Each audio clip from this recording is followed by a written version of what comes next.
기억은 흐르지만 역사는 남는다. 레이디오 극장 시작합니다. 제1화 말의 무게. 1945년 8월 15일 정오, 일본 천황의 항복선언이 라디오를 타고 흘러나왔다. 新核世界の体制と米国の現状とに鑑み非常の措置をもって 서울 거리는 순식간에 환호로 가득 찼다.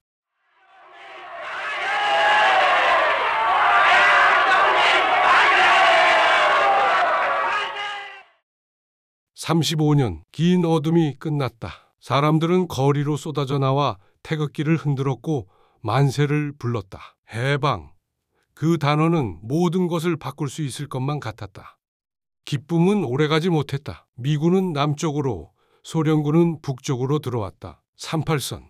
그 선은 임시방편이라고 했다. 하지만 그 선은 점점 깊어지고 있었다. 독립은 아직 약속에 불과했다. 그리고 1945년 겨울 그 약속은 시험대에 올랐다.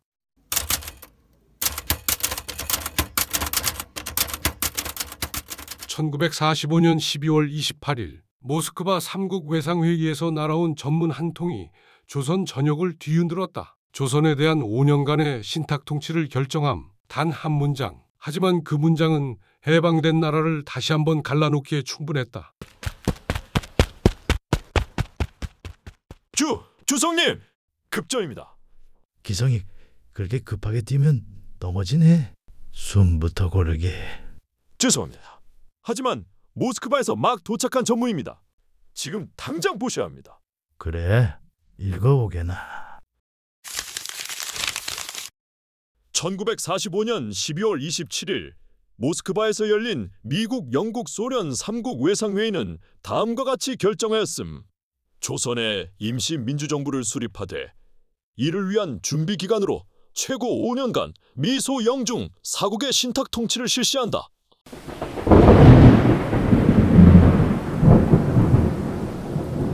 신탁 통치라. 주성님, 이건 독립이 아닙니다. 또다시 다른 나라에 맡기라는 얘기가 아닙니까? 35년 식민지에서 벗어났는데 다시 5년을 맡기라니. 그들은 우리를 믿지 않을 걸세. 아직 우리가 스스로 나라를 꾸릴 힘이 없다고 본 것이지. 훈련된 관료도 정비된 군대도 통합된 정부도 없는 우리를. 그건 그들이 만든 핑계입니다. 우리에게 기회를 주지 않고서 어떻게 우리가 할 수 있다는 걸 증명합니까? 기성이, 자네 말이 틀린 건 아니야. 하지만 지금은 냉정하게 생각해야 해. 이 소식이 거리에 퍼지면 어떻게 되겠나? 민심이 들끓을 겁니다. 그렇지. 분노할 거야. 당연한 일이야. 하지만 분노만으로는 나라를 세울 수 없어. 우리에게 지금 필요한 건 민심의 통합이야. 좌파든 우파든 임정이든 국내파든 모두가 하나가 되어야 해. 그래야 진짜 독립국가를 만들 수 있어. 하지만 이승만 박사는 어떻게 하실까요? 분명 즉각 성명을 내실 겁니다. 그래, 이 박사는 빠른 사람이지. 결단력도 있고. 하지만 때로는 속도가 방향을 해칠 때가 있어. 호해요, 호해! 모스크바 회의 결과 발표. 조선 신탁 통치 결정. 벌써 거리에 퍼졌습니다. 시작됐군.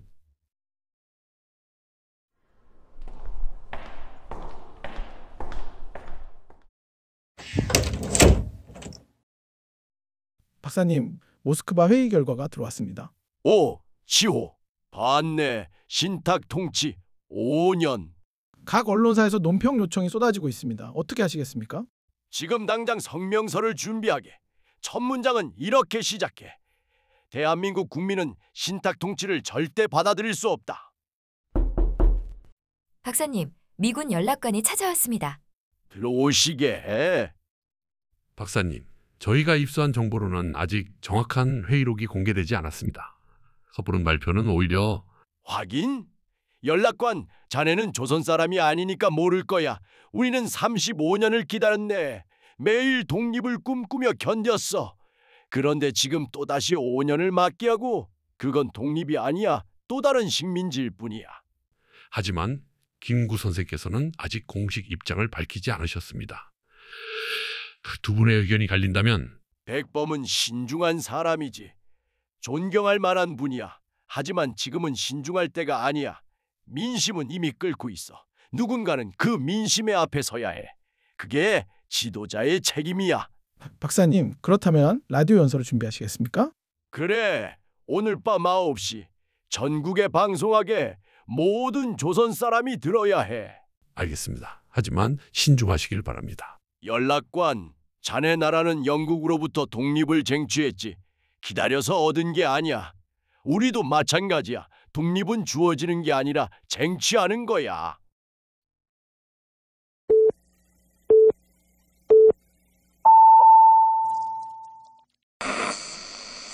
동포 여러분, 나 이승만입니다.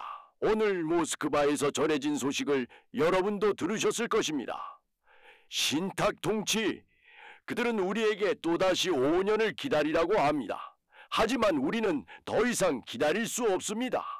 35년의 어둠을 견뎌낸 우리가 왜 또다시 다른 나라의 손에 우리의 운명을 맡겨야 합니까? 우리의 독립은 우리 손으로 이루어져야 합니다. 대한민국 국민 여러분, 일어서십시오. 지금 제가 서 있는 곳은 서울 남대문입니다. 현재 시각 오후 2시, 이곳은 수만 명의 시민들로 가득 차 있습니다.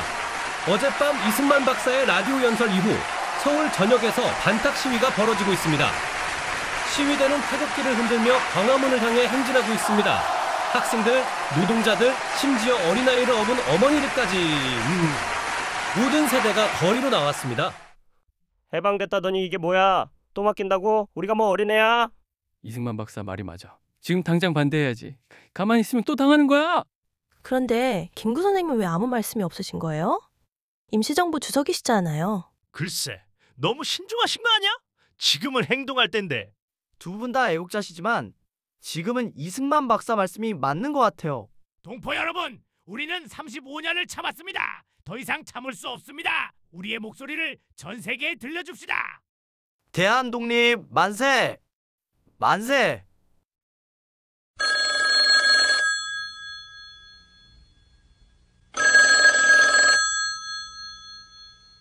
네, 통화일보 편집장입니다. 네? 김구 주석께서 성명을 내신다고요? 언제? 내일 오전? 알겠습니다. 부장님, 무슨 일입니까? 김구 선생께서 내일 입장을 밝히신다네. 자네, 경교장으로 가보게. 드디어 말씀하시는군요. 주성님, 밤이 깊었습니다. 내일 아침에 성명을 발표하셔야 하는데 좀 쉬셔야 하지 않겠습니까? 기성군, 들어오게. 커피라도 한 잔 드릴까요? 고맙네. 그보다 자네는 어떻게 생각하나? 신탁 통치를. 당연히 반대입니다. 누가 찬성할 수 있겠습니까? 거리의 모든 사람이 분노하고 있습니다. 나다도 반대일세. 그 점에서는 이 박사와 다르지 않아. 하지만 기성이, 반대해도 방법이 있어. 지금처럼 거리에서 소리만 지른다고 독립이 오는 건 아니야. 그럼 주성님께서는 어떤 방법을 생각하십니까? 우리에겐 아직 없는 게 너무 많아. 통합된 정부도 훈련된 군대도 경제 기반도 없어. 좌파와 우파는 서로를 원수처럼 바라보고 임정과 국내파는 주도권 싸움에만 몰두하고 있어. 이 상태에서 독립을 선언한들 무슨 소용이겠나? 하지만 이승만 박사는 이미 민심을 움직였습니다. 전국이 들끓고 있습니다. 그래서 걱정이야. 민심은 빠르지만 건국은 느려. 분노는 쉽지만 통합은 어려워. 나는 지금 이 박사가 달리는 속도가 두렵네. 혹시 주성님께서 직접 이승만 박사를 만나시는 건 어떻겠습니까? 만나야겠지. 우리가 갈라지면 민족이 갈라져. 갈라진 민족은 나라를 세울 수 없어. 그럼 제가 연락을 취해보겠습니다. 내일 성명을 발표한 후에. 그리고 기성이. 네, 주성님. 나는 이 박사를 존경하네. 그분의 헌신도 열정도 알고 있어. 하지만 우리는 걷는 속도가 다른 것 같아. 같은 산을 오르되 다른 길을 택한 것일까? 역사는 빠른 사람의 편일까? 아니면 신중한 사람의 편일까? 1945년 12월 31일 한 해의 마지막 밤, 서울 어느 비공개 장소에서 김구와 이승만이 마주 앉았다. 이 만남에 대한 공식 기록은 없다. 다만 후일 참석자 몇몇의 증언이 남아있을 뿐이다. 두 거목은 무슨 이야기를 나누었을까?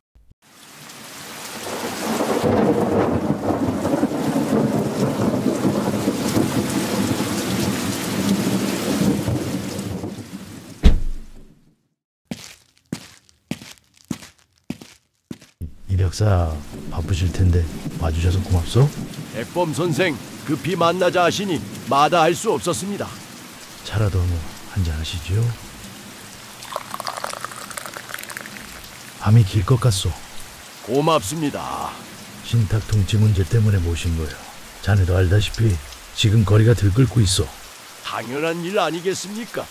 35년 만에 되찾은 나라를 또 남의 손에 맡기라니 어느 민족이 이를 받아들이겠습니까?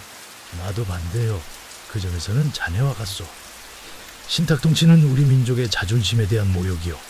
그렇다면 왜 선생께서는 그렇게 늦게 입장을 밝히셨습니까? 민심은 이미 거리로 쏟아져 나왔는데. 이 박사, 말에는 무게가 있어. 한번 던진 말은 주워 담을 수 없어. 특히 우리 같은 위치에 있는 사람들의 말은. 무게? 선생, 지금은 무게를 재고 있을 때가 아닙니다. 행동할 때입니다. 행동에도 순서가 있어. 이 박사, 우리에게 지금 무엇이 있어? 정부라고 할 만한 조직이 있어. 근데 경찰, 재정 모든 것이 불안정하오. 그런 것들은 독립을 쟁취한 후에 만들면 됩니다. 아니요, 그 반대요. 먼저 힘을 길러야 하고 좌파와 우파가 하나가 되어야 하고 임정과 국내파가 손을 잡아야 하고 그래야 진짜 독립국가를 세울 수 있어. 선생, 그렇게 기다리다가는 기회를 놓칩니다. 지금 미국과 소련이 우리 땅을 나눠 가지려 하는데 우리가 통합을 논하며 시간을 보낸다면 어떻게 되겠습니까? 그래서 더 신중해야 하고 준비 없이 독립을 선언한다면 우리는 또다시 강대국의 장난감이 될 뿐이요. 백범 선생, 저는 미국에서 40년을 살았습니다. 그들의 정치를 보았고 그들의 힘을 압니다. 지금 이 순간이 기회입니다. 민심을 등에 업고 국제사회에 우리의 의지를 보여줘야 합니다. 박사는 미국을 아시지만 나는 이 땅의 사람들을 압니다. 분노한 민심은 빠르지만 분열된 민심은 약합니다. 선생은 너무 신중하십니다. 자넨 너무 빠르고. 백범 선생, 우리 과거를 이야기합시다. 선생께서는 명성황후 시해범을 지신 그날을 기억하십니까? 갑자기 왜 그 이야기를? 그때 선생께서는 신중하셨습니까? 아닙니다. 분노했고 행동했습니다. 그 행동이 옳았기 때문에 선생은 지금 여기 계십니다. 그래서 나는 압니다. 분노만으로는 부족하다는 것을. 그 후 20년의 감옥 생활이 내게 가르쳐준 것은 행동에는 대가가 따른다는 것이요. 저 역시 대가를 치렀습니다. 40년의 망명 생활, 조국을 떠나 있는 동안 매일 밤 서울 하늘을 꿈꾸었습니다. 그리고 이제 돌아왔습니다. 더 이상 기다릴 수 없습니다. 이 박사의 마음은 압니다. 하지만 우리 두 사람이 갈라지면 민족이 갈라집니다. 그렇다면 선생께서 제 편에 서주십시오. 함께 반탁운동을 이끕시다. 그럴 수 없어. 반탁은 하되 방법이 달라야 하오. 우리는 먼저 민족의 힘을 모아야 하오. 좌우합작, 남북협상, 그것이 먼저요. 좌우합작? 선생, 공산주의자들과 손을 잡자는 겁니까? 그들은 소련의 꼭두각시입니다. 그들도 우리 민족이요. 이념이 다르다고 배척한다면 우리는 영원히 하나가 될 수 없어. 이상주의입니다. 지금은 현실을 봐야 합니다. 미국과 소련이 우리 땅에서 대립하고 있는데 우리가 중간에서 화합을 논한들 무슨 소용입니까? 그래서 더욱 우리끼리 뭉쳐야 하오. 강대국이 우리를 나눈다면 우리는 스스로 하나가 되어야 하오. 백범 선생, 우리는 같은 목표를 바라보지만 가는 길이 다른 것 같습니다. 그런 것 같소. 그렇다면 저는 제 길을 가겠습니다. 즉각 독립, 그것만이 답입니다. 나도 내 길을 갈 것이오. 준비된 독립, 그것이 진짜 독립이오. 1946년 1월 1일 자정, 새해가 밝았다. 하지만 두 사람 사이의 밤은 끝나지 않았다. 백범 선생, 마지막으로 한 가지만 묻겠습니다. 선생께서는 정말로 좌우합작이 가능하다고 보십니까? 가능하게 만들어야 하오. 불가능을 가능으로 만드는 것, 그것이 우리 세대의 책임 아니겠소? 저는 그렇게 생각하지 않습니다. 역사는 현실주의자의 편입니다. 나는 역사는 옳은 사람의 편이라고 믿소. 그렇다면 우리는 다른 길을 걷는 것이군요. 아니요, 이 박사. 우리는 같은 산을 오르고 있어. 다만 오르는 길이 다를 뿐이오. 정상에서 만날 수 있기를 바라고. 그러길 바랍니다, 백범 선생. 진심으로. 하지만 선생, 한 가지는 기억하십시오. 역사는 기다리는 자가 아니라 만드는 자의 것입니다. 그리고 유 박사, 자네도 기억하시오. 빨리 간다고 해서 반드시 먼저 도착하는 것은 아니오. 같은 산, 다른 길, 우리는 정상에서 만날 수 있을까?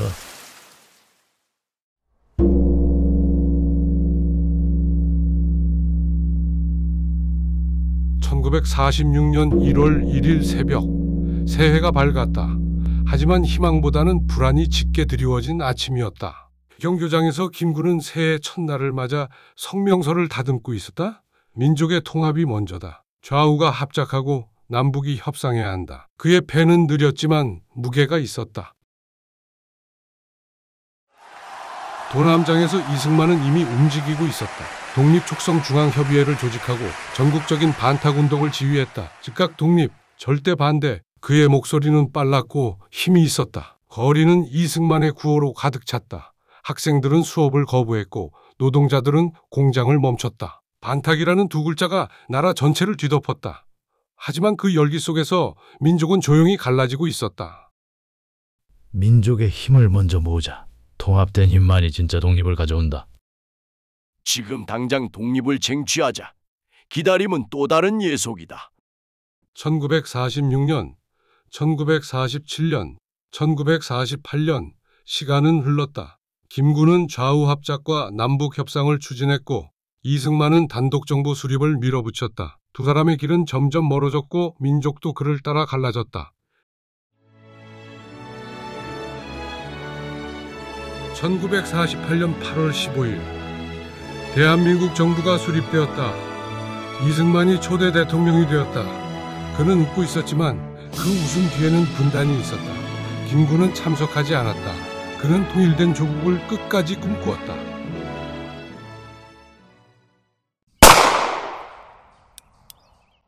(1949년 6월 26일) 경교장에서 총소리가 울렸다. 김구가 쓰러졌다.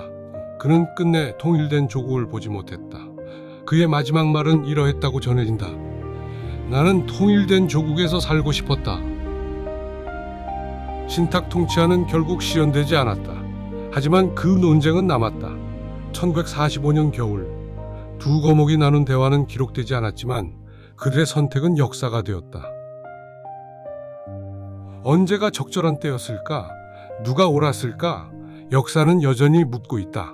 어쩌면 둘 다 옳았고 둘 다 틀렸는지도 모른다. 김구는 민족의 통합을 꿈꾸었고 이승만은 국가의 건설을 꿈꾸었다. 하지만 역사는 그들에게 둘 다 이룰 시간을 주지 않았다. 1945년 겨울 해방의 기쁨이 채 가시기도 전에 말들이 날아다녔다.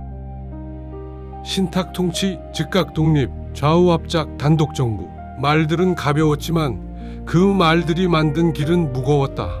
그날의 말은 길을 냈고 길은 사람을 갈랐다. 두 거목은 같은 하늘 아래 서로 다른 땅을 밟았다. 그리고 우리는 아직도 그 갈림길 위에 서 있다. 말의 무게를 재는 일, 그것은 당시에도 어려웠고 지금도 어렵다. 하지만 우리는 기억해야 한다. 말은 길을 만들고 길은 역사가 된다는 것을. 역사 라디오국 말의 무게, 제1화 김구와 이승만, 1945년 겨울이었습니다. 재미있으셨다면 구독과 좋아요 눌러주세요.